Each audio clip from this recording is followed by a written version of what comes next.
So, Tom, remember last week when I said if anybody gave enough money or posted anything on social media, you would have to wear whatever T-shirt they wanted you to wear? Well, somebody bought you a T-shirt, Tom. What? Oh, what?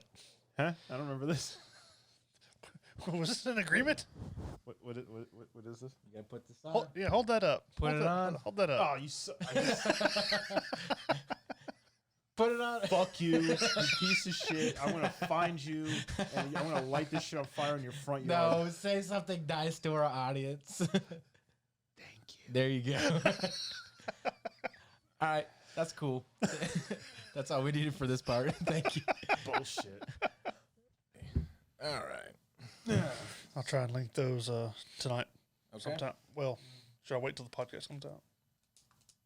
No, you can link them tonight. You can Okay. just in anticipation of what's coming. Okay. All right, so that's our pre-call. We'll inject that somewhere into the podcast. Let's go ahead and start this mess off. Mitch, why don't you? Do we want to press the button Okay. for our sound? Which we'll go with this one.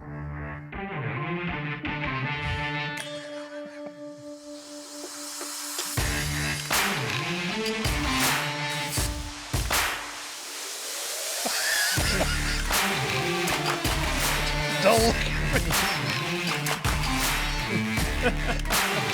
don't know what this music is. I don't know, but you're really into it. First time I've heard it. Hey, it's less editing for me, so I'm happy. Welcome to another show about sports, wings, and beer. That's good right there. All That's right, enough of that. Mitch, go ahead and throw out that intro. All right, welcome to Entertain This Podcast. We have a podcast about movies, TVs, video games. Games. Yeah, lots of games, unfortunately for some. But we enjoy talking about all this stuff. We enjoy giving you news and reviews on everything that we come up with throughout the week, per week. So we'll get into it. Hayden, what you got first? Well, I usually at this point I'm the guy introducing this, but we're trying to showcase a little bit of dynamic with this, in case somebody has to step out for an episode or two.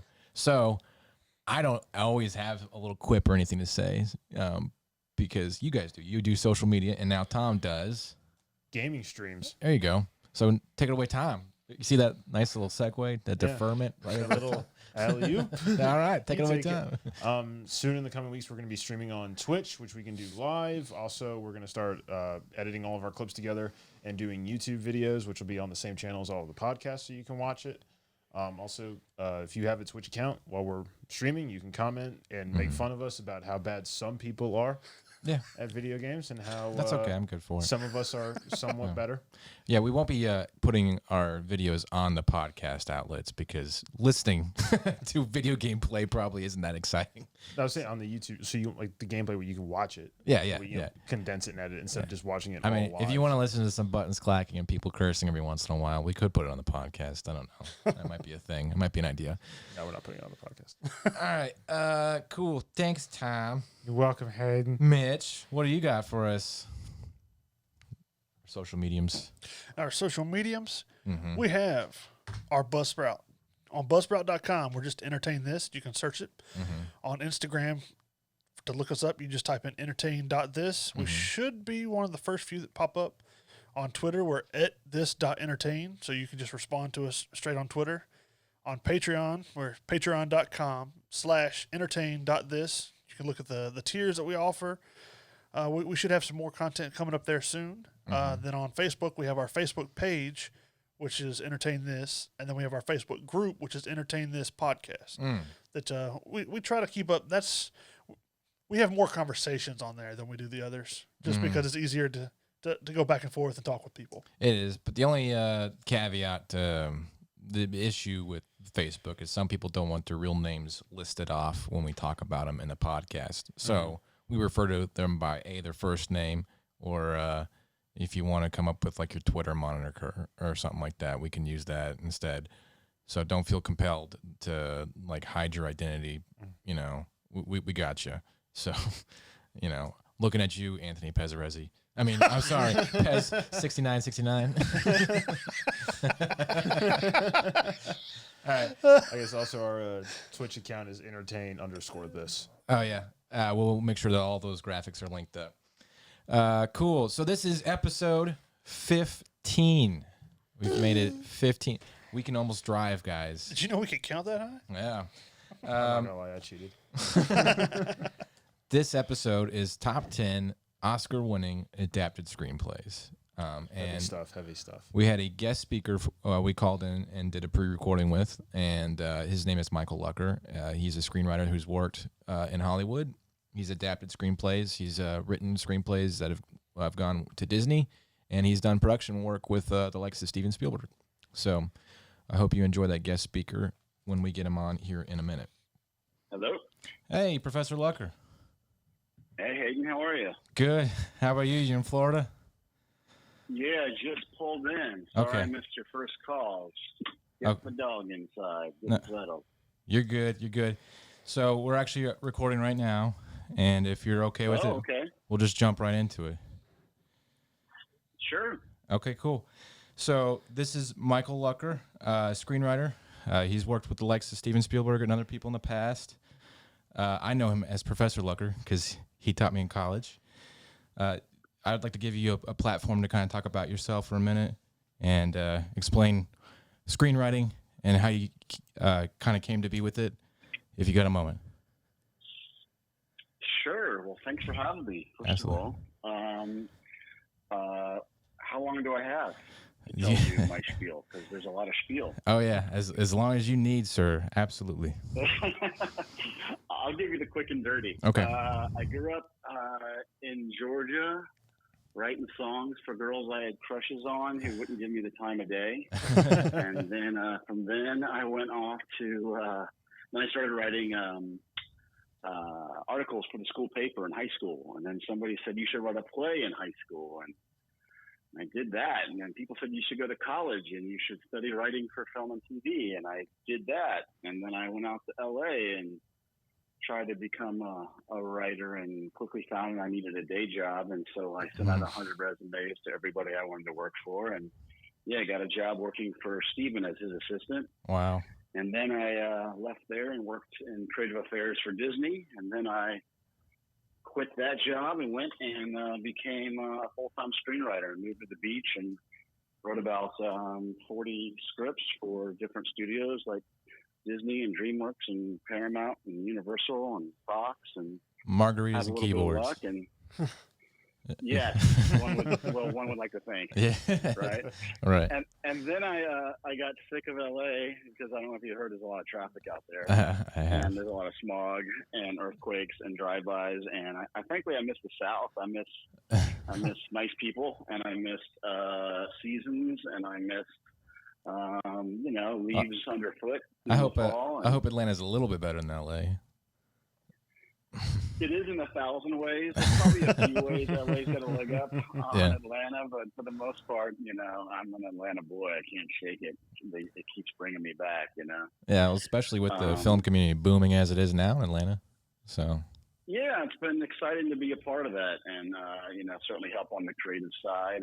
Since I've been back, I've developed content for TBS and TNT. I've worked in unscripted television for HGTV, Cartoon Network, Discovery, and a host of others. And then I started sharing what I learned with people, and people thought I was good at the sharing part, and my students seemed to be learning, and it was incredibly fulfilling, and I stuck with it. And so, over the last several years, I've been hosting my own screenwriting workshops at Screenwriter School. I've been an adjunct professor at Emory University. I lecture in the creative writing program at Reinhardt University's MFA. And then, of course, where I met you, Hayden, was at the University of North Georgia, where I'm now full-time faculty. Yeah. And, your class was what gave me the bug. So. Well, I'm sorry about that. We'll see if we can fix that over the next half hour or so. But and along the way, I was fortunate. I got a book deal, and I wrote a book on screenwriting, which came out, and I'm also still writing. I just finished writing one movie, and I just found out that a movie that I had written a while ago, it got optioned yesterday. Oh. And producers are interested in me, maybe directing it. No way. Really? Come wow. spring. So yeah. Well, congratulations. And if you need some guy to rig up lights or whatever, let me know. So Appreciate that. We could probably use you in a variety of ways. So. You need your grass cut. Okay. Well, every guest that we have come on the show that works in the industry, we always ask them, what was the craziest production story that comes to mind? And, you know, obviously you don't have to give names or anything like that, but what's just something that reaches out to you that's like typical movie, just stupidity, you know? God, I've been a part of so much stupidity in movies. It's hard to kind of pinpoint that. Mm-hmm. I think the most unique story, really, you know, that I can share is that, like, literally, like on my first day of working for Steven, was on Indiana Jones and the Last Crusade, and we were in scoring section over at Columbia Pictures. Yeah. And a giant curtain swung open in front of me when we were sitting in this editing suite, and on the other side of the curtain was glass, and on the other side of the glass was John Williams directing a 90-person orchestra. Wow. To compose you know, all the theme and all that music for like the final sequence of ND3. And if that wasn't surreal enough, while I'm sitting there on the couch making sure that Steven has, you know, the proper bagels and cream cheese and donut assortment, in walks some other, you know, nerdy looking dude in sneakers, and it was George Lucas. And wow. So I was sitting on the couch at 21 years old, about a year out of film school, between Steven Spielberg and George Lucas. And I asked them if they wanted some ice cream, because there was an ice cream place, a little shop on the lot at Columbia. And Steven said, yeah. And of course, Steven wanted vanilla. Okay. And I asked George if he wanted something. And he said, I'll come with you. So, really? Like my first day on the job, I went out for ice cream with George Lucas, walking across the lot. Did you ask George him questions? Got strawberry. I got chocolate. Yeah. And Steven got vanilla. Wow. I didn't ask him. You know what? I didn't want to be one of those guys. I didn't want to appear any more stupid than I probably already did. So yeah. Now, you know what I'm going to talk about R2D2. I had nothing. Oh yeah. It was incredibly inarticulate. Yeah. Well, I mean, I don't know. I probably wouldn't be able to say anything. I probably wouldn't be able to formulate the words for ice cream, you know. I mean, I'm sure there's people that clamor just to have time one-on-one just to talk to him. Yeah. So I'd have been like nervous about what ice cream do I order in front of him. Is he going to judge me? I'm pretty sure you said vanilla. I don't know.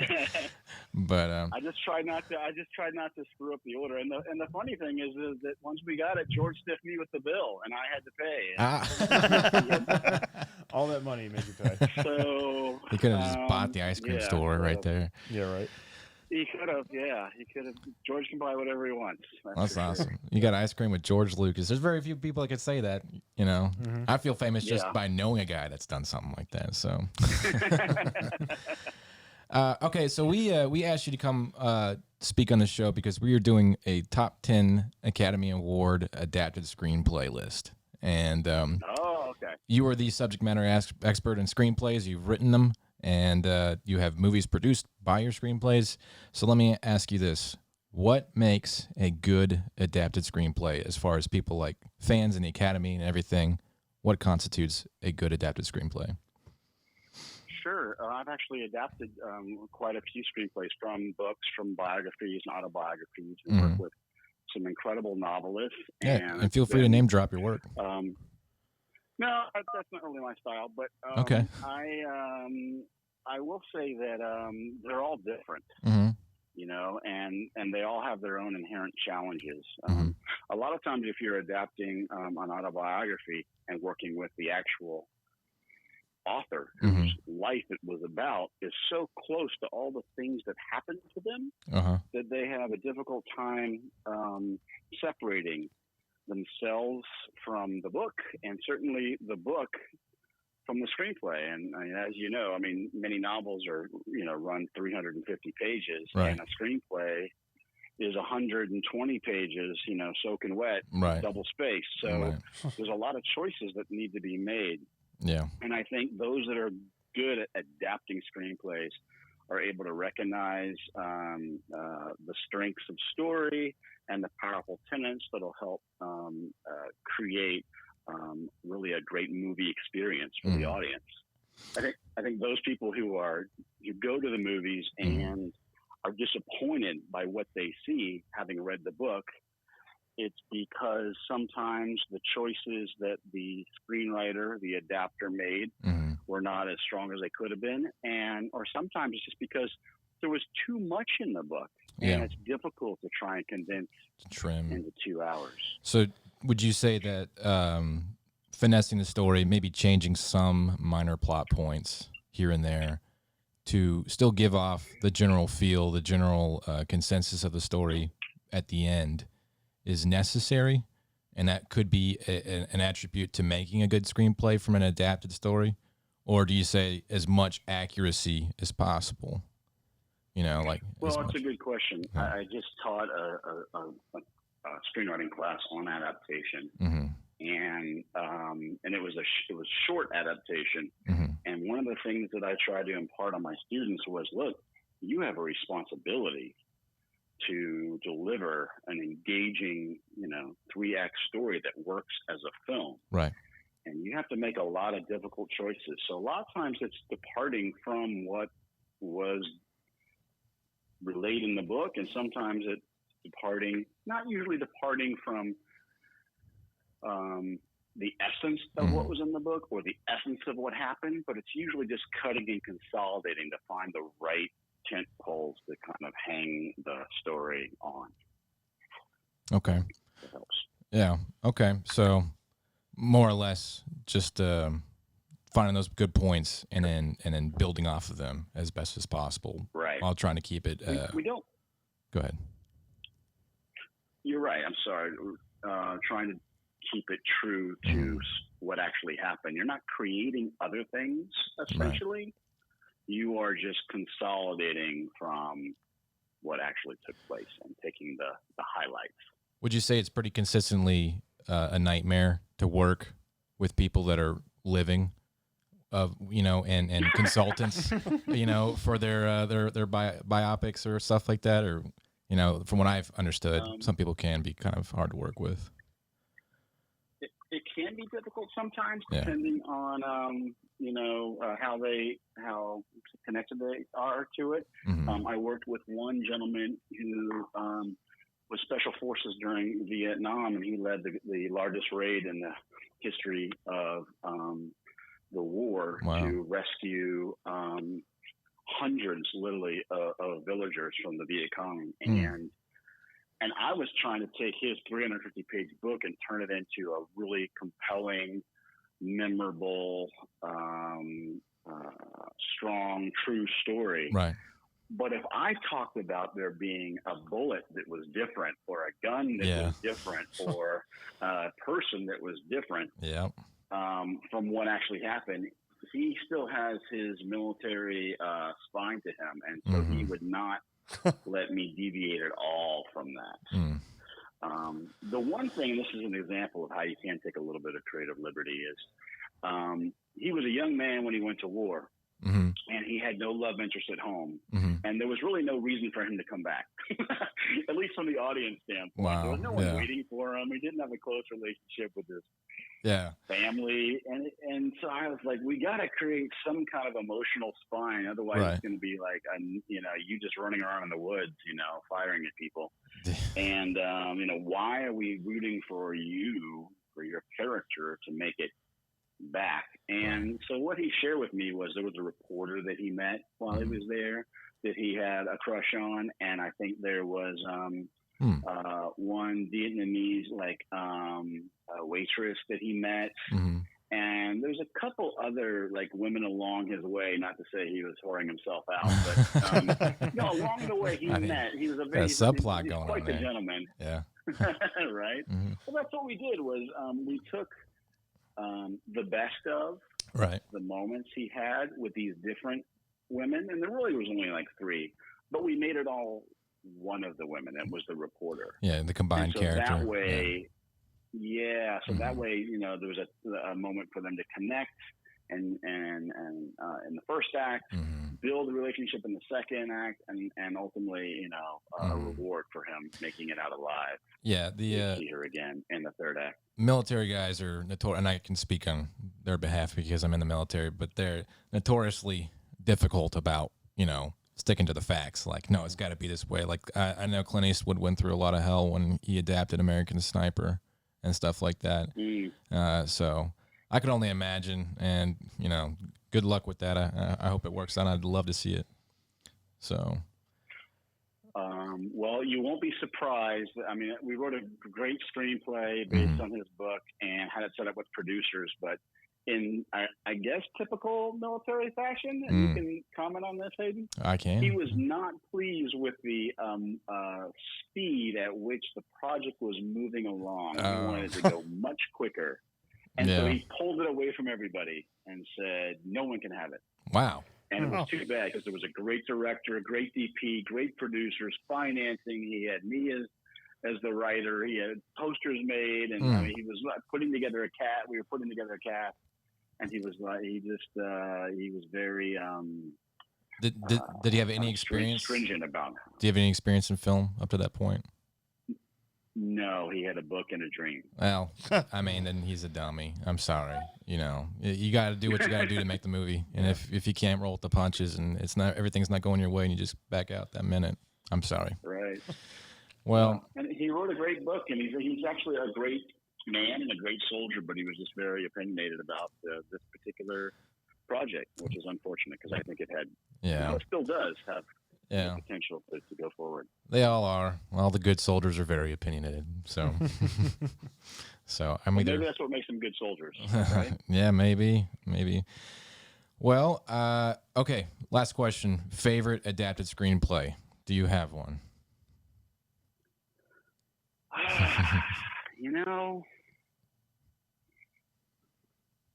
We'll see if it's on the list. I guess I don't, is the quick answer. I think when I think of all my favorite, if you ask me my favorite screenplay, my favorite movie, those answers come along very quickly. Okay. I think when it comes to adaptation, maybe Silence of the Lambs.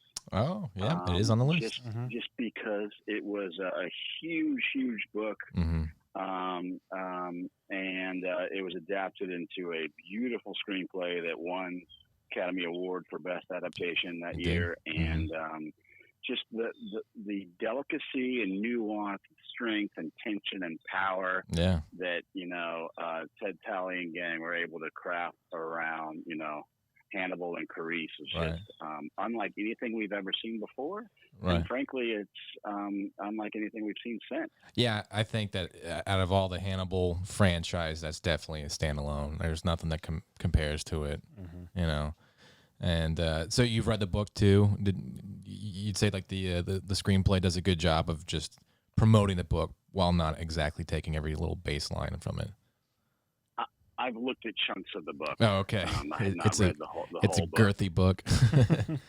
Yeah. It is a girthy book, and so anyway, that to me stood out as like one of the great scripts that works, in the movie theater and beyond. Yeah, it is one of my favorite movies, and you can't be working law enforcement without watching Silence of the Lambs. I'm sorry. So.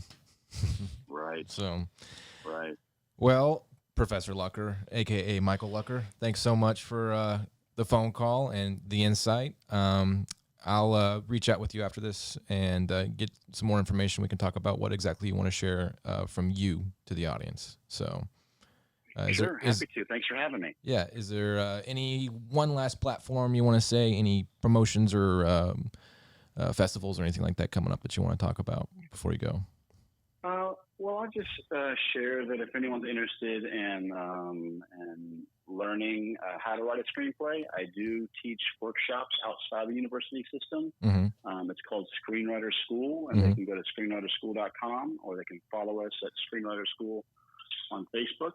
Okay. And learn more. And now, because of our current situation, the workshops that have been held in classrooms are now being taught online as well. So people have an opportunity to learn what they like from anywhere in the world. Gotcha.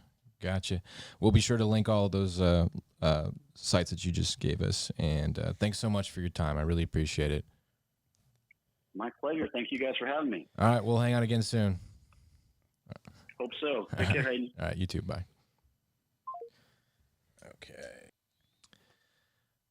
Okay, that was our guest speaker.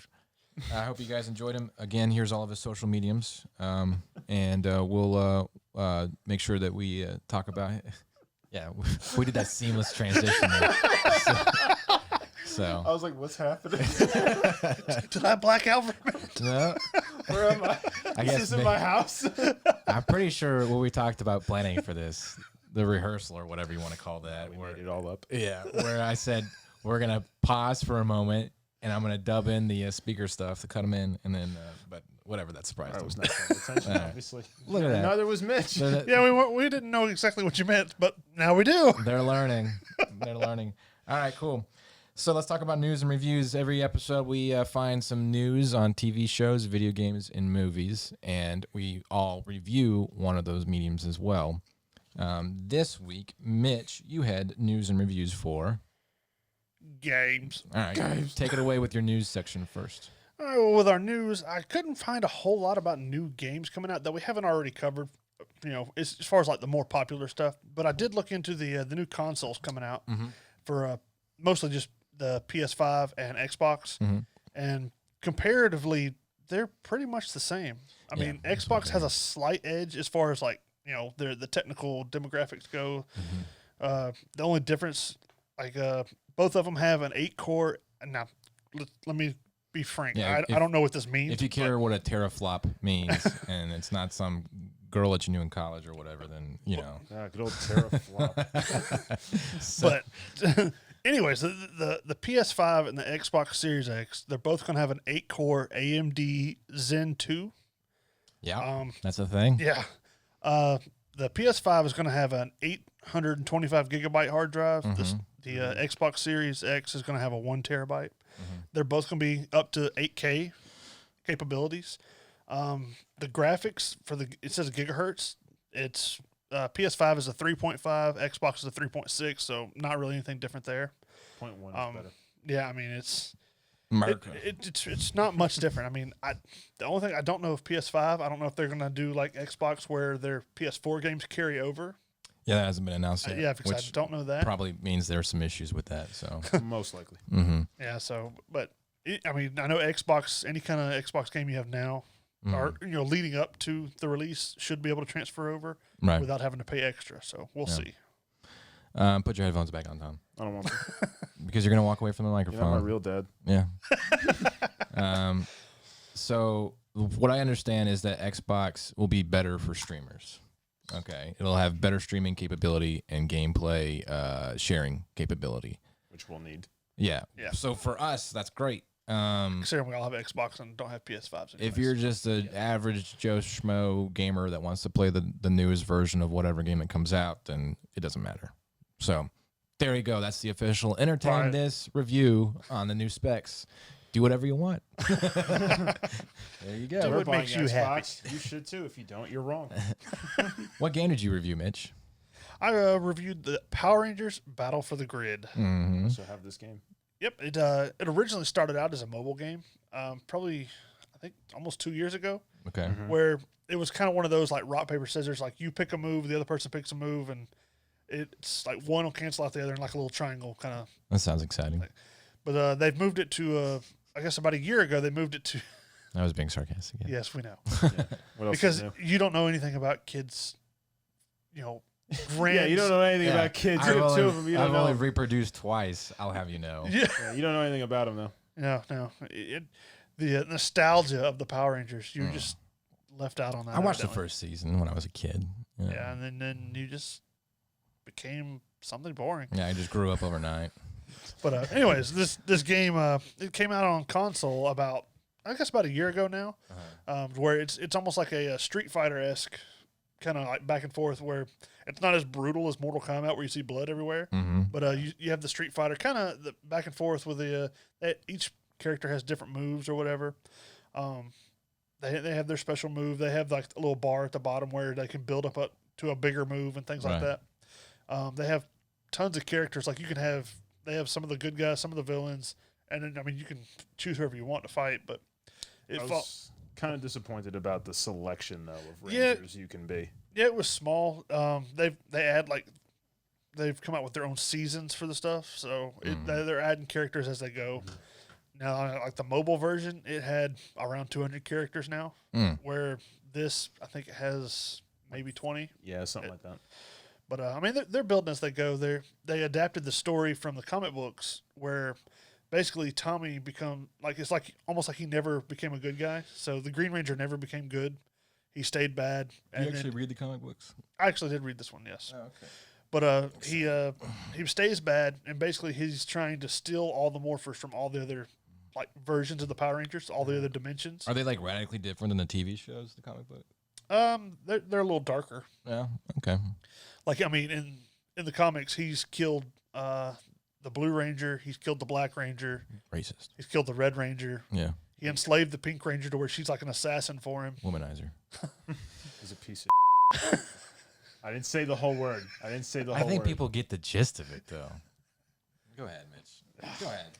I'm calling it. Ow. It never gets old. I should have actually just swore and just made it worth it. So, okay, this is for is it on console? It's on console. It's on PC. And you still have the old mobile, which is like I said, it's slightly different on mobile, but it's still pretty fun for a while until you play people that are really a lot better than you. Or you up the difficulty in the story mode. Yeah.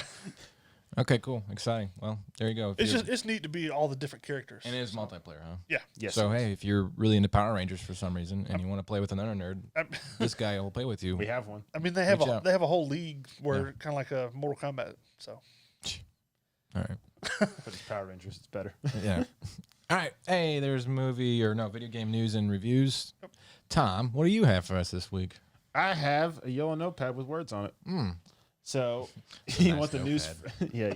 Oh, hey, look at this. Look at this, everybody. Oh yeah. Our This is- entertain this swag. Actually, if you don't mind, real quick, would you do a little push in on our Oh yeah. our stuff? Yeah. Yeah, we'll put them right here.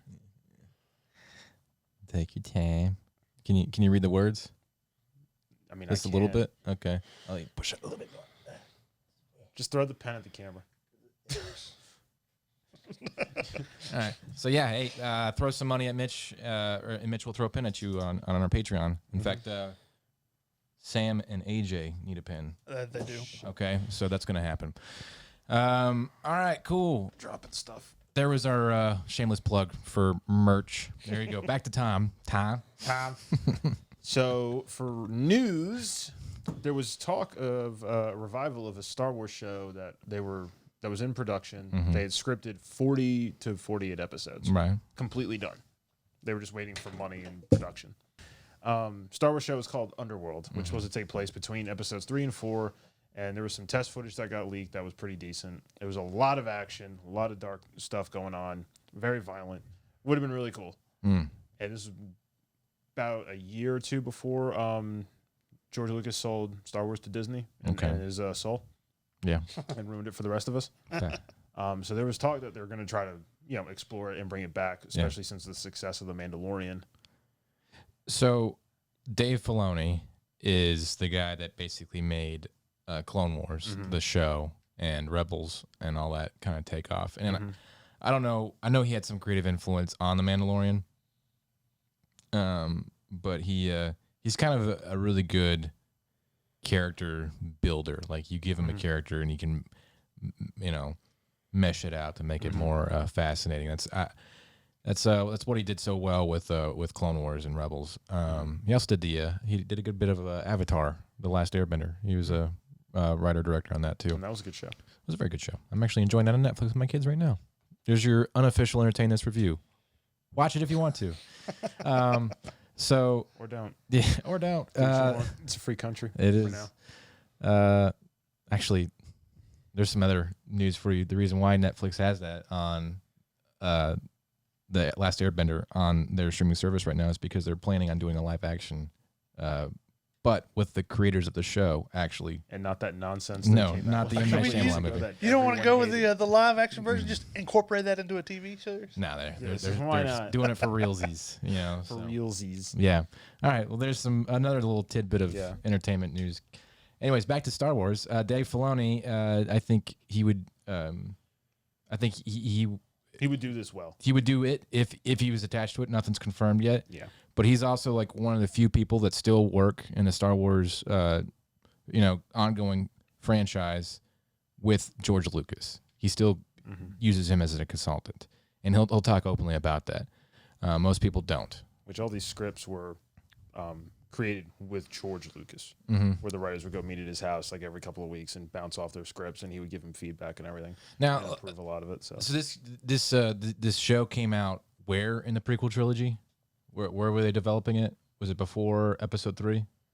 This show is supposed to take place between the end of Episode 3 to the beginning of Episode 4. So that 20-year gap from Revenge of the Sith to A New Hope. But when were they planning this show? When were they like, in what year of our world, not a galaxy far, far away, in reality, were they actually planning this show? Do you know? Well, when did Disney buy Star Wars? So before Disney bought Star Wars? 2015, 2013? So before Disney bought Star Wars? Yes. Okay. It's about 2 years before Lucas sold it to Disney. And this is all speculation and rumor and stuff like that, but Lucas created the prequel trilogy to showcase what all his the technology that we have at the time. And a lot of it he had patent on. Yeah. You know, like that's why you see a little less models and more blue screen and you know, all that special effects CGI crap, because he was kind of front running and pushing for all that to be out. And I guess this show is very much in the same vein, where they wanted to make it CGI heavy, spectacular beyond all belief. Right. And then, you know, obviously Disney bought it and they scrapped everything. Yeah. Disney hates all Star Wars fans because they're like, that's a good story. Star Wars 1313, but I didn't be gone. Yeah. Oh, this sounds like a cool show. Get out of here. You know what you want? You want these little furry rabbit things running around looking all sad while what are those things? What are they called? Porgs? No, porgs are dogs. Porgs? Porgs? Porgs, yeah. Porgs. Yeah, that's what they thought. That was their gimmick on like they woke up one day and they're like, we forgot to put in a little cute action animal, figure. Let's make something little quick. Kids to make it plush. Rabbits and a penguin combined. That's what I would describe that. I don't know. They scream like the little goat on the commercials. Yeah. So, thanks Disney for ruining it. Yeah, they talked about bringing it back in 2015. The budget didn't get approved though, right? No, Disney bought Star Wars, and like that was just the end of it. Well, yeah. Okay. So up to that point, because they tried to make it, but I think the budget was an issue. Lucas and all the writers, they wanted everything done. So when it came time to go for the budget, like they already had like producers. Is like, you know, here's the whole show. Right. Here's 3 seasons worth of material, 4 seasons worth of material if you did 10 episode seasons of these characters. This show. This is what we want to do. You know, this is they would have it all pretty much pre-planned and ready, and they could just run with it. Gotcha. Cool. Well, we'll see if that actually ever happens. I don't know. Probably not. Usually things that have been worked on and kind of shelved over and over again, they're in a place called developmental hell. It's hard to escape developmental hell, but we'll see. All right, cool. What did you review? I watched The Letter for the King on Netflix. Did he ever get his letter? He does have a letter, the character, Turi. Message for you, sir. Like in Monty Python. It's like, my dear sweet Concord. All right, go ahead. All right, enough of that silly nonsense. It's based on a Dutch book called De Brief voor de Koning by Tunke Dracht. I'm sure you said all of that correct. I said it horribly. Sorry, Dutch fans, all of you out there that person who listened just went, my word, he butchered that, sir. Why does he have a British accent? Because I don't know what a Dutch one sounds like. That's as close as I can get if to we had a Dutch the fan, Netherlands. he's gone now. He's like, he's insulting people. I don't know how to say hello in Dutch. It's a show about some 15-year-old kids. They're on the precipice of becoming knights, and they go through these trials. And the one kid, he's nerdy. He's a wimp. And of course, he has some cool special power nobody really knows about. And his mom's like, don't tell anybody, keep it to yourself. And his stepdad is played by the guy who plays Faramir in the Lord of Oh the Rings. yeah. And I used to know his monk name. fellow in Van Helsing, which he was great at. So there's 3 kingdoms. 2 of them are next to each other, and there's a really big one at the bottom, and the 2 in the top like join forces, take out the other one at the bottom for some reason. They don't really explain. So there's like an evil prince guy who's like taking over, and then he turns on everybody, and he sends all these letters, and this Black Knight with the white shield gets one of them because he's like a secret protector person, obviously. And then he dies, and while he's dying, he gives it to the nerdy kid and gives him this cool horse who's like an obnoxious character. The horses? The horse is very obnoxious, but the horse is also very funny. How does a horse become obnoxious? You just got to watch it. Does he It's like the horse just like doesn't deal with any of the kids' crap. He's not listening to him. So he's like He's a very opinionated horse. If a horse has personality, this horse has a lot of it. a horse, of course. A horse. So he obviously gets the cool little codex looking thing, like some crap out of the Da Vinci Code with a message in it for the king, and he has to get it to him. More Ovaltine. And his quote unquote friends, not friends, His quote unquote need to be beat. Yes, all those other kids need a swift kick in the You know, like Netflix has got all these like kid drama shows, and they make these little brats as the bad guy kids or whatever, and they're unbearable to watch sometimes. Yeah. Just these snotty little kids just mouthing off. I don't know what I get. They trying to build like controversy and stuff like that, and make you kind of divided on what constitutes a bad guy and kids stuff like that, kids adventures and stuff like that. But I just want to slap the crap out of some of those kids sometimes. It's like, you don't want to hit a kid, but some of them, when you watch, you like to see them get their comeuppance. Yeah, and then like I feel bad because they're making me feel that way. Yes. So I usually just don't finish the show or whatever. You just watch and you're just like, these kids. Yeah. So how do I reach these kids? How do I punch this kid in the head? No, sorry. You know what? Dang it. All these parents out there who are just like, they're talking about beating up children. Hopefully you never have to like go to DFAX court or something like that. Like, you pull this video. Luckily, I don't have kids, so I don't have to get rid of that. It's a fun show. You finished it? I didn't watch all of it. It's 6 episodes. They're all about an hour. I watched the first 3. Okay. So it moves pretty well. it's only 6 episodes? The first season, yeah. There's already talk of the second one coming. Okay, out so soon. they're planning on Yeah. This is probably like a trial thing. I don't know. I might get around to watching it one day. But You can watch it with your kids. is there magic and crap in it? Yes, there's magic and crap in it. Okay. Yeah. It's medievally. There's swords. There's It's not a whole. I mean, there's a little bit of magic, but it's not like over the top, right? Yeah, they're not like Yeah. shooting lasers out of their fingertips. Some dude conjures a gun. Yeah, it's not Harry No. Potter mixed with Right. King Arthur. Yeah. So, It's kind of King Arthur-esque, but Yeah. it's still kiddish friendly because there's sword stuff, but you don't actually see people getting stabbed, get heads chopped off like Quentin Game of Thrones. Tarantino blood squirting. Yeah. Yeah, there's not a lot of that. There's none of that. You can watch it with the family. have you guys ever seen the Harry Potter cut of where Harry Potter gets a gun?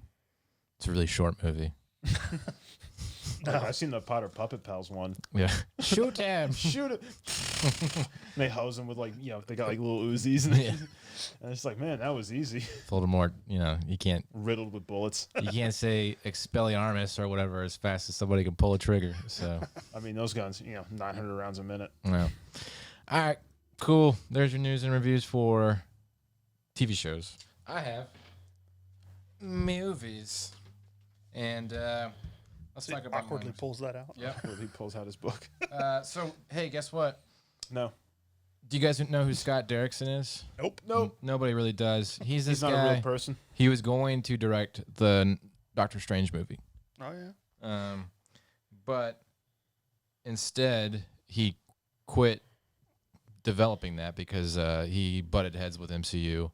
Sam Raimi took his position, so Okay. we all know who Sam Raimi is. So I'm kind of for I that. was going to wonder if this is the first Doctor Strange or the one that's in production that you were talking about. But Yeah, this is one the that next already one. came It's the multiverse of madness. Right? Yes. Yeah. So I think that basically Doctor Strange couldn't exist if it wasn't for Sam Raimi because it's that kind of weird. Yeah.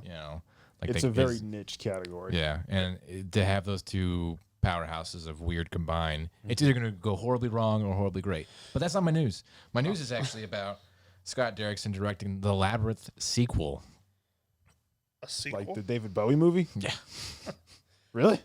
Now, is it based on Who's going to Pan's play Labyrinth or David the other Bowie Labyrinth? playing I don't somebody? know. They haven't said anything. They just announced the sequel, and they announced this guy's directing it. So Who's going to play David Bowie Nobody playing knows. somebody else? Nobody knows. Who dares? Who dares take become- upon this mantle? Who dares become Ziggy Stardust? What's the actor's name that played Jennifer Connelly. Bohemian Rhapsody? What was his? Oh. Oh, I Rami don't remember Malek? his name. Yeah, Rami Malek. Yeah. Him Yeah. playing. I thought of he that doesn't too. look like it, but you can make him look like it. So I can see yeah. that. Did you ever see that thing where Rami Malek was dressed up as an Egyptian character for Halloween or something like that? And somebody like, Yeah, because he played Tweet- one in Night at the Museum. oh, Yeah. that's what it was. But it's like he was like walking around with his costume on, and somebody like tweeted him about being racist and wearing other people's culture and stuff like that. He's from Egypt, the country. He's just legitimately looks like- from there, and it's just like, how do you now feel, sir? Yeah. Well, that's like the girl that ended up playing Princess Jasmine in the Aladdin remake. They said that character was being whitewashed. She's Indonesian. People just didn't know that. People complained about I think that. those people that make those horrible complaints and offshoot racist, like you're a racist kind of what. I think those are dumb. I think those are white people. I guarantee it because they're white people looking for validation for it in some capacity, and they don't do any stinking research in the character whatsoever. So screw you, white people. I mean, there's all kinds of like weird crap where like people like do that kind of stuff. Where it's like, oh, you can't do that. Like you're not from there, and then you look it up. It's like he was born and raised. Yeah. People just want to They complain. just want to complain, and maybe they knew that they just wanted the internet attention. Because why not? So And it's so many levels, like to that to like me wearing a Yankees hat, but I live in Georgia. I don't know how we got so far off topic, but that's really all the news that I have is that there's a Labyrinth sequel in the works, and this Scott Derrickson guy. I just want to know who's going to play David Bowie. Nobody knows. I Playing somebody. don't know. I wonder if David Bowie knew that they were making a movie, or if they were just filming him in his life.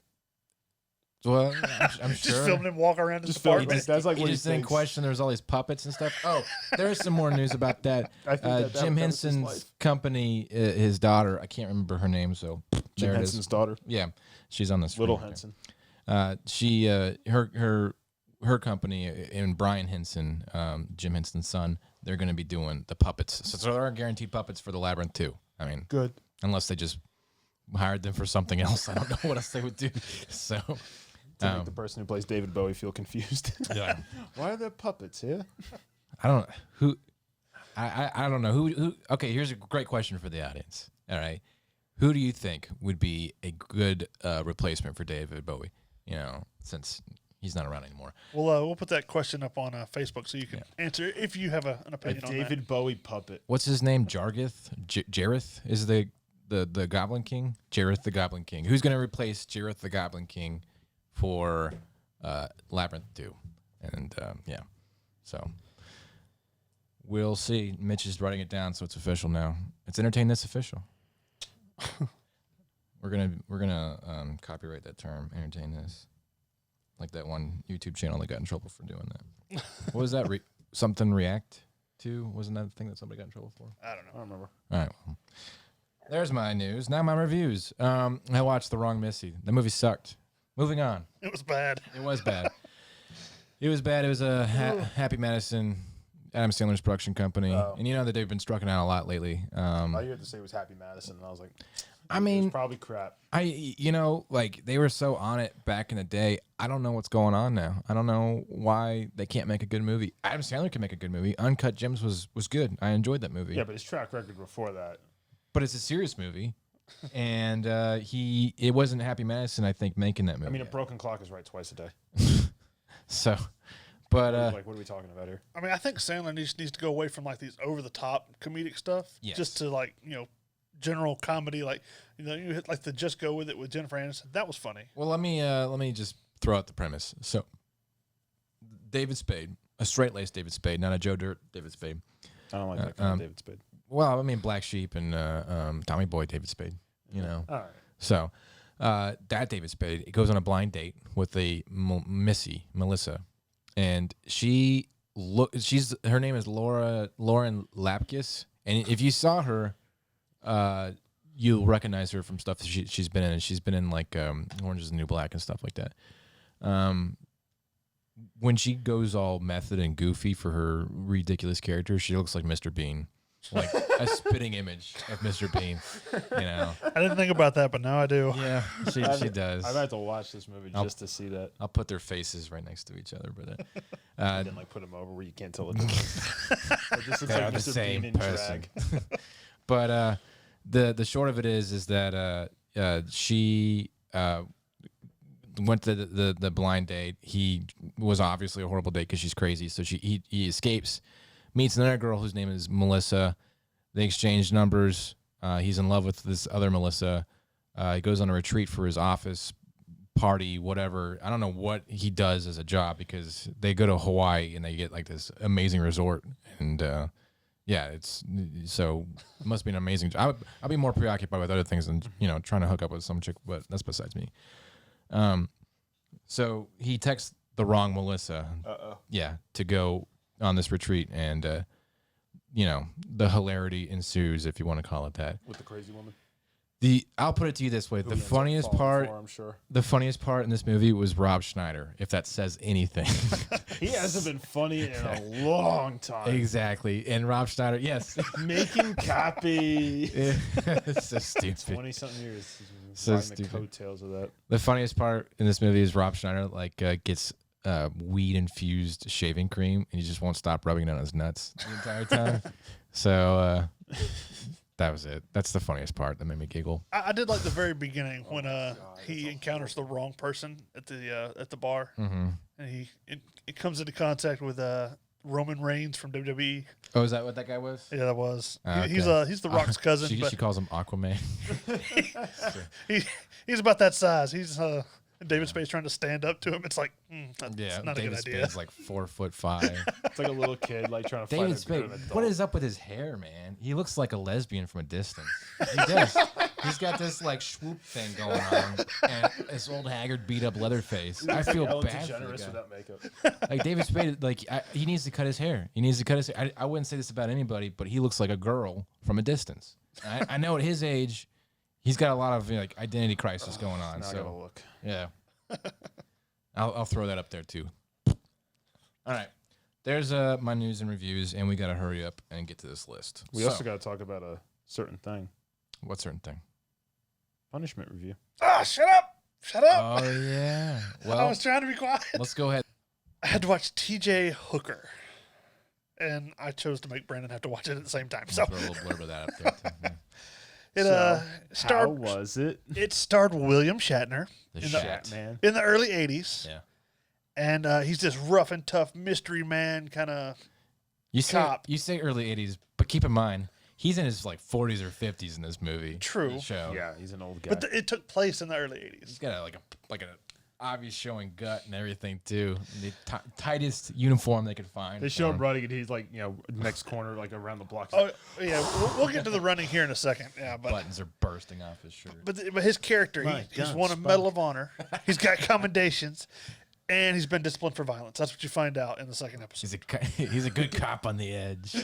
He's a rough cop. He can beat a confession. There could out of never be just, anybody, like, but the- he also rescues cats out of trees. There could never just be like the boring cop that does okay every day, Yeah, he just comes, does his job, doesn't seek glory, just goes home. Everybody knows he's a hero, but he's just like, I'm no hero. His name would be like Stewart or something like that. Yeah. Stewart, Still, here's your file. It's empty. Good job. Get out. But the first episode I could find the whole thing of was the second episode, and in that, the main villain of the episode is the Bible mugger. Oh yeah. the Bible mugger. He mugs women and then just leaves a Bible. Like it's Yeah. like he just beats up the woman and then leaves a Bible. You should have found Jesus. I mean, It's a harsh message. how much money does he have to spend on Bibles to leave with these women? We're almost to an hour. Anyways, we were getting to the point where you were making fun of him running.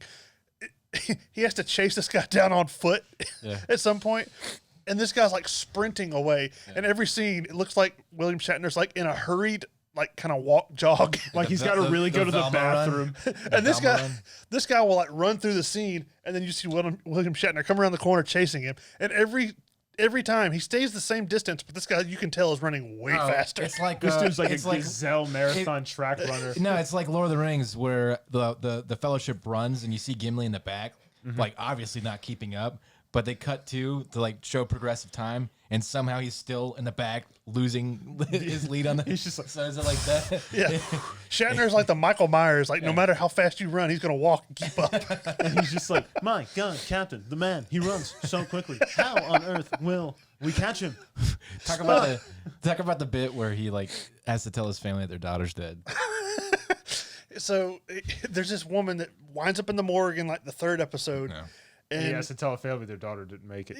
he comes up to the door and he's like, so is this your daughter? And he names off her name, and they're just like, yeah.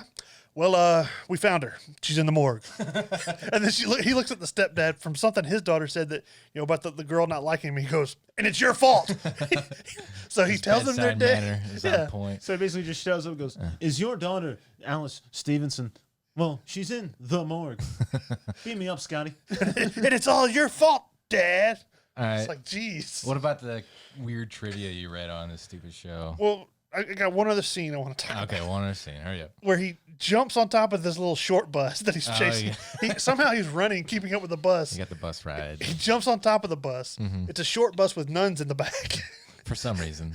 And then he hangs down trying to get in the door. And as he's trying to get in the door, the Bible mugger guy's like beating him with the door just by working the door open and close. Pole handle thing. This isn't a comedy, mind you. This is just serious drama.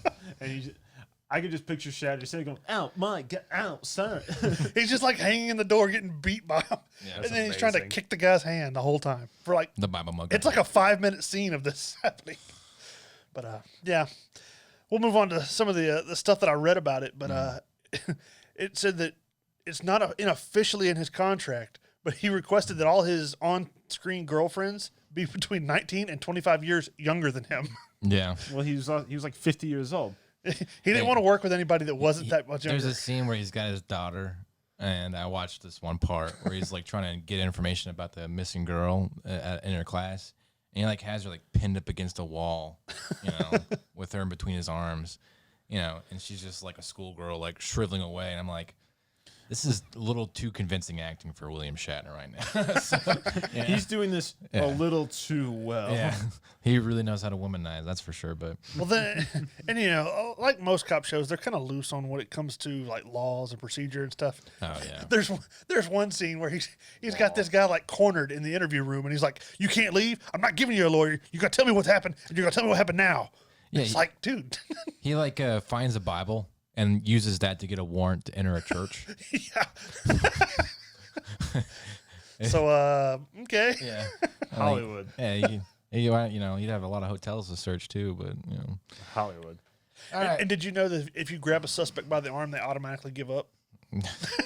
I mean, it happens to Kung Fu us grip. all the He has the time. Vulcan death pinch. It's like, you're coming with me, sir. And they just go, Okay, you win. My knees I'm gave not out. resisting, officer. It's like playing tag. Okay, you got me. Yeah. All right, cool. What do you give it? Probably a 3. Hey, that's not so bad. That's It, not bad. It's it pretty beats bad. out Rubik. Well, yeah, it wasn't that bad, but So. it was pretty bad. All right, cool. That is our punishment review. Each week we make each other watch a horrible movie, TV show, or play a horrible video game. And last week I made Mitch watch TJ Hooker, and he loved it. We'll see what happens at the end of this episode. Let's kick it off with this list. Each week we do a list of top 10. This one is best adapted screenplays that have won Oscars. And you have already listened to the call-in from the subject matter expert, Michael Lucker. So let's kick this off with number 10. I'm just going to jump straight into it because there's a bunch that didn't make it, like Schindler's List, Heat of the Night. I'm reading my bad handwriting. I was like, what am I looking at? Casablanca, Dance of the Wolves, Silence of the Lambs didn't make it, unfortunately. Driving Miss Daisy. So, yeah, those ones are not on the list. And pay no attention to the guns. All right. Number 10, Slumdog Millionaire. Never saw it. I actually watched You two it talk just for amongst this yourselves. list, and it was really good. I enjoy this. Like I said, Danny Boyle is kind of hit or miss with his movies. And Slumdog Millionaire was a really... Because Danny Boyle had done 28 Days Later, Yeah. Sunshine, and some other laundry list of movies. There it is. And to do Slumdog Millionaire, nobody saw that coming, and it was a really good movie. So, like towards the beginning, it's really funny, but then you feel bad for some of the characters towards the end. It's like it was good. Yeah, I really liked it. you should watch it, Tom. I might. Okay, number 9, Gone with the Wind. I didn't like it. You're not allowed to not like it. Now. Yeah, like Tom actually put it on his list. I didn't put it on my list, to be honest with you, but Tom put it number 2 on your list. It's a very good movie. Yeah, and he's not even from the South. I'm one of those That's just what he- baggers. Yeah, When he lived up north, that's what he thought the South was like. That's exactly what I thought. Oh, here, let me help you. They always a love handle. That's what I'm right here at. I can't help it. All right, Gone with the Wind. Long movie. I remember watching it on VHS, and they had the intermission in the VHS when I was a kid. And I was like, what is that? My mom's like, that's where you're supposed to go to the bathroom. I was like, just pause it. We have this technology. Back then they did. Back then you had to hold it or wait for intermission. Yeah. I always fell asleep, too, as a kid watching that movie. But, yeah, it's a good movie. I appreciated it when I got older and watched it. Frankly, my dear. I don't give Oh, it didn't work. It's not a curse word. See? Defective See, even the guns knew. The guns were like, this is an unjust I'll let it shooting. slide. I'll let it It's an slide. unjust shooting. All right. Number 8. Argo, f yourself. Go ahead. I couldn't resist that one. That's my favorite line from the whole movie. So, Having to reload here. What are you doing? I'm trying to fix Here, my gun. you talk, I'll fix. No, I'm not trusting you with this thing. Have you seen Argo? Yeah. Talk about it. It's a movie about some people who goes to save some hostages from the CIA under the guise of making this movie called Argo. Yeah. Yeah, And they go, to scout locations? they do. It's the movie? based on a true story. Yeah. Yeah, look at that. Ben Affleck And directed the screenplay. wrote the screenplay and directed it, and I believe won the Oscar. First best screenplay. Yeah. Which is crazy because everybody thought he couldn't do crap. Because we knew he wasn't going to get it for acting. poor Benny. But he did with Matt Damon. Matt Damon. What's the movie? Good Will Hunting. Good Will Hunting with Matt Damon, and they all thought Matt Damon did most of the legwork for that, but it was actually I'm sure it was equal parts. I don't know, but Ben Affleck shows that he has some creative prowess with Argo, which is a really good movie. I highly recommend it. All right, number 7, The Godfather. Never wanted this for you, Michael. On the day of my daughter's wedding. I don't like it. You gotta, That's like gotta put cotton in your. if Guy movie had like their holy grail, it's this film. Everybody should see it once, just so It's the most quoted movie I think of all time. probably. I know the quotes. I still don't like the movie. It is not on my list. It's definitely not on Mitch's list. It's the definitive mob film. And it is number 2 on your list. So Gone with the Wind was number 3 on your list. This is number 2 on your list. My dad could write that movie scene for scene, line for line. What? He will tell you things about the movie you didn't know. Northerners. No, Italians. That, yeah. Yeah, that. But I don't even know which cut is the original cut, to be honest with you. I'm sure it's marked and you can watch it out there. Yeah. But I've always seen it a different way, like the chronological cut. And they have special names for the cuts too. I can't remember what they are, so there they are. The quotability though of that movie is amazing. My dad quotes it every day because he'll just smack the table and just go bam. He's like, I don't want it sold near schools, and we don't know what he's talking about. We don't know what he doesn't want sold near schools. I don't remember that part either. But That's where they have the meeting when they. All right, you forget it. I know you guys didn't watch it. I did watch the movie. You guys didn't like it as much as I did. Yeah, I didn't like it at all. the part where Michael Kahn gets shot a billion times and he's just doing. James Caan. James Caan, that's his name. That was like His death cutting dance. edge because he was like, he got lit up.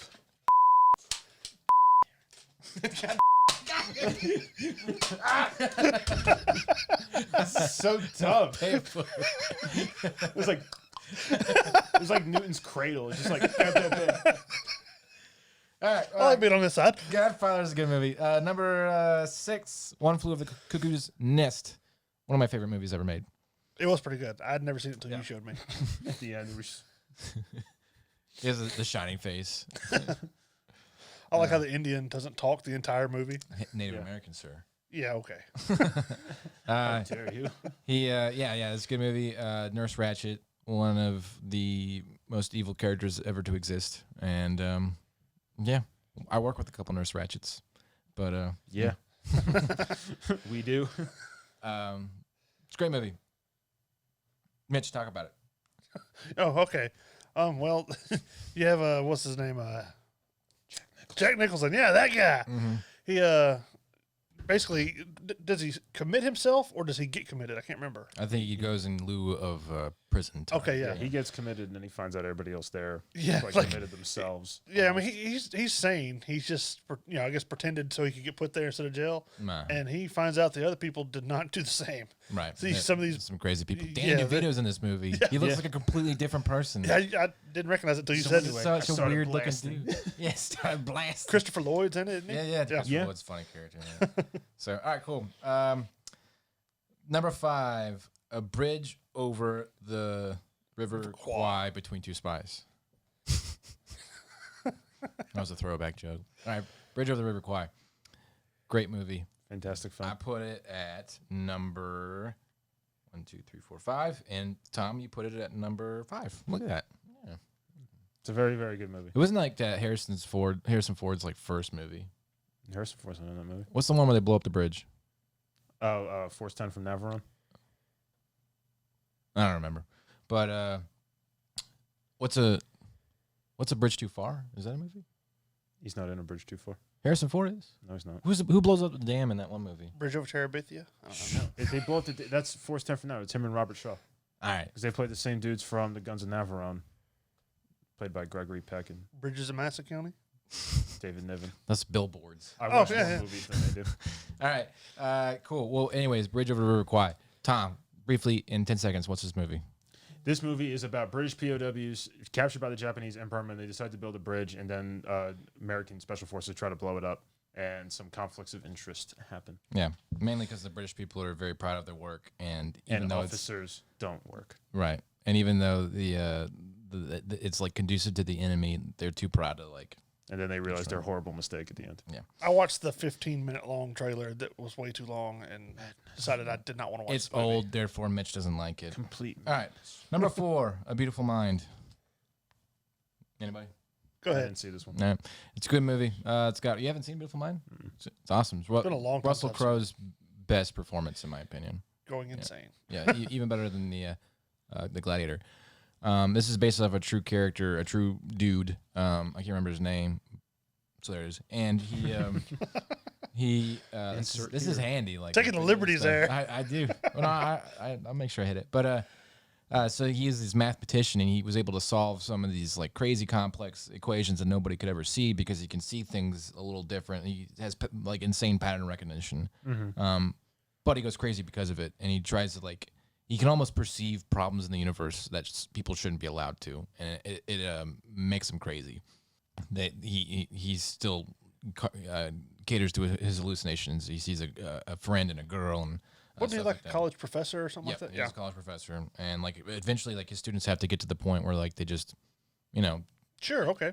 tolerate his hallucinations, So they just go with it Wait because for him to it's like snap out of it so they can keep taking notes. well, he knows that he's hallucinating too because he recognizes the people that aren't real, even though they've had like really impactful moments in his life. So he'll just like stare at him across the classroom while they're like yelling at him or whatever, and he'll wait for him to kind of go away. And students will just sit there and just kind of Oh, he's having a moment. Yeah.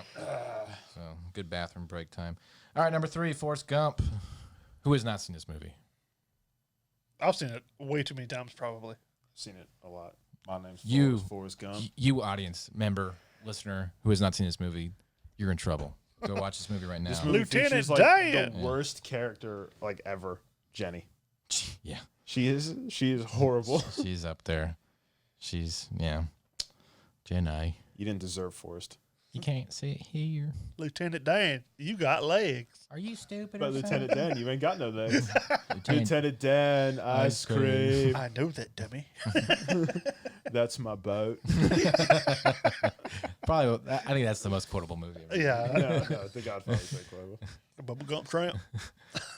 I invested in this shrimp, company coconut, called shrimp, Apple. Some sort of fruit company. All right. Yeah, everybody's seen this movie.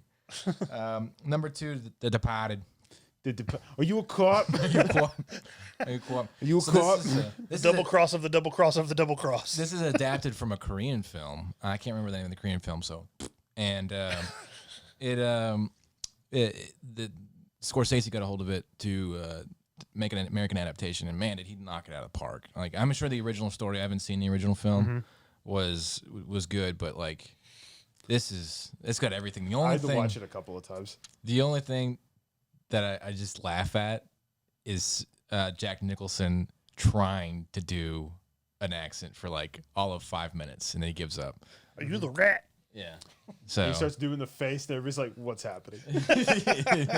Or he's having the conversation with Leonardo DiCaprio, and he like lights his drawing on fire, and he puts it out with his jacket. Yeah. And he drops his gun, he like picks it back up, and he's just like dicking around with it. It's like, what's going on here? Oh yeah, sorry, It's just sorry. it breaks his hand in the cast. Over the Are you a cop? This So- ain't reality TV. So obviously this isn't based off of a true story. I mean, holy cow if it was, but you know. I think Alec Baldwin should have got an Oscar for his character. No, I think Mark Wahlberg. Say hi to your mom for me. Maybe, maybe not. Maybe not. Maybe yourself. Mitch just beat me to the draw every time. I've got it cocked and ready. Yeah. All right, cool. Number 1, Return of the King. Surprise. Best movie. It's a good movie. I think the reason why this was number 1 on my list, well, it wasn't number 1 on my list, but it was I put it high on my list was because to transcribe this from a book into a visual narrative had to be quite the challenge, considering the books are like hundreds of pages beyond a script. And like you heard Mr. Lucker explain earlier, you got to find those key points and exaggerate and finesse the visual narrative to try and showcase the finer points of the emotional details and stuff like that that's in the movie without actually going step by step. So that's really hard to do in movies like Lord of the Rings, where things are methodical and fantastical, and The but story drags on with the Return of the King. what do you A mean? little bit. 'Cause there's points of it where the Lord of the Rings, it's broken down into 6 books. Mm-hmm. So the Return of the King is books 5 and 6. Book 5 is Gandalf, Aragorn, Theoden. That plot progression as they go through from the ending, winning the Battle of Helm's Deep, Right. going to Isengard, going to Gondor, going through the dead, marshes or whatever. And, Right. they have the final battle at the Black Gates. Right. And then book 6 starts like right after the Battle of Helm's Deep, but from Frodo and Sam's perspective. Right. So it'd be them leaving Osgiliath. So yeah, like Tolkien does kind of stop a lot in his books to showcase a lot of character feel and emotion, and even sometimes it can be kind of redundant. Like the relationship between Sam and Frodo, we get it; they're best friends, like that. That can kind of be over the top a little bit. And the movie does a pretty good job. Like I remember Ian McKellen making a big stink in the film that Frodo and Sam had to hold hands at some point. And it wasn't a gay thing because Ian McKellen's gay, but it was because like in that in their culture they're best friends, and he felt that maybe perhaps they had not been showcasing their love for each other as friends as much as they had at that point. And so when Frodo wakes up in the bed at the end of the movie, the first thing Sam does is run up and grab his hand. So very manly. Yeah. It was like, dude, then you pushing pencils. But Lord of the Rings version. Frodo, Sam. But there's a lot of plot stuff that they trimmed out as Yeah, there well. was. With what Professor Lucker was talking about. Because in the extended cut, they show Saruman dying Yeah. That's not very, necessary. very quickly into the film. But it ties up that plot. Yeah. That character, like that whole nonsense with Isengard, it's over then and there. Yeah, and Versus- for the theatrical release, you have to pick and choose your battles, obviously, because Yeah. you can't keep an audience in a theater for 4 hours unless it's Gone with the Wind. But So like, you know, they said, okay, we get it. Saruman's been defeated. He doesn't need to come back for the third movie, you know, and they kind of left it at that. And if people are diehard enough, they're going to get it in the DVD release, you know, where they can watch at their leisure. And if you read the book, he doesn't die until the very end. Yeah. So When Yeah, they find last out night the I was- Shire had been taken over. I've seen the movie, but last night I was going to try and watch and, you know, just kind of recap what I'd seen before. I was like, should I watch this one or that one? Judging before the director's cut. And I was like, well, this one's 4 hours. Let's see how much this one. That's 3 hours and 20 minutes. I'm not watching either one of these. It's too late. yeah, they're long. They're long, but they're worth it. They're They are good. incredibly worth it. Well, there you go. That's our top 10 list. I don't know if you are all fans of screenplays or if you understand how the visual narrative process goes, especially when it comes to adapting screenplays. But if you have an opinion or if you have questions, feel free to message us on our social mediums, on our Facebook or whatnot, and I will try and answer them, or I will have somebody like Professor Lucker answer them for you if you've ever been interested in something like that. So And if you're listening to us on your normal like podcast listening device, you should try out our YouTube and you know see if you like it. If you do, subscribe. If not, you know you can always come back to the old app and just listen. yeah, our YouTube link should be posted in the comment section of our podcast. So there you go. All right, it is time for the punishment, the weekly portion where Tom spins a wheel and we decide who gets screwed. Go for it, Tom. Me or Hayden? Which It's one? starting right now. Yeah, usually. And we are recording it. And Hopefully not me because I got a busy week. Oh, barely squeaked by. Mitch, punished by me, video game. Yes. Thunder in Paradise, the video game. What? Play it, you piece of crap. You're gonna watch it and play it. You're gonna love it, and I'm gonna laugh next week when you suffer. What is it on? Pull up the. It's on. I don't even know what it's on. That's your problem. It's on Nintendo. The old school Nintendo. He's gonna go to a flea market and find a Nintendo. Let's see. Thunder. Man, I'm glad I didn't get that one. You are lucky. Tom, I It hate was you. close. It just went right past the little hair there. Paradise. I should have had this like ready to roll, but I didn't think I was gonna get it. Oh, there's a Comeuppance. playthrough. Oh, there's a playthrough. So let's watch the beginning. I guess this will be like, you know, the opening menu and like, you know, mission selection while I go through ads. Oh yeah, there you go. It's a Magnavox. Look at this. It's supposed to be a PC game. Like an old DOS game. Just skip ahead. Yeah.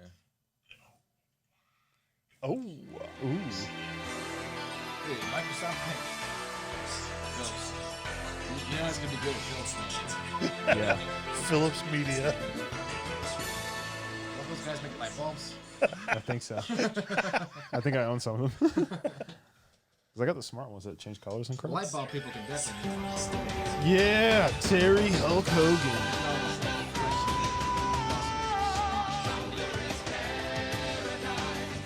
What are you supposed to do? Interactive. What are you supposed to do? You control it. It's the opening for the TV show. Yep. But I think you get to choose. It's like point of view shit. It's like apparently they filmed this game while they did the shows. Oh my!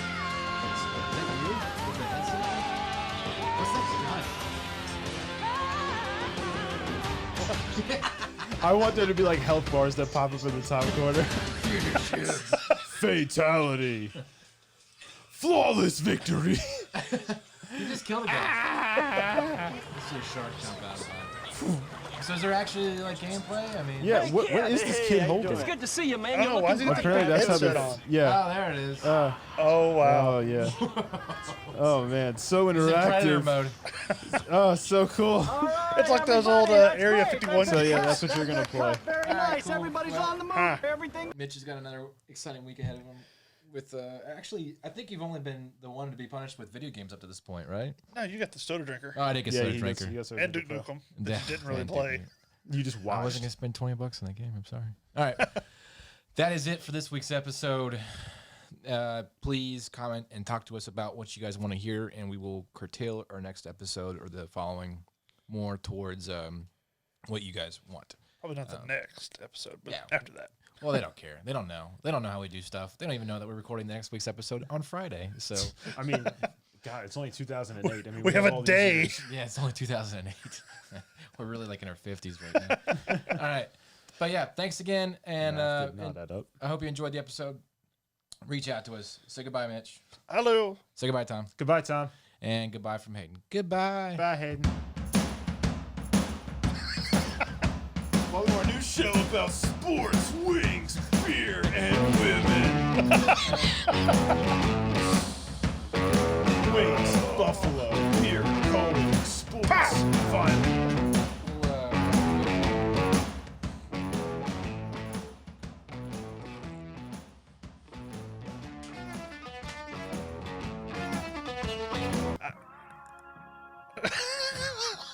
Moon Man. I'm gonna You wanna shut the up about Moon Men. That's my ring sound. I did it. I guess we're still Bluetooth enabled here. It was worth it. I was like, what is that? I looked at my phone. I'm like, why is that happening? Bluetooth is off now. Moon Men will no longer interrupt our podcast. Shut the.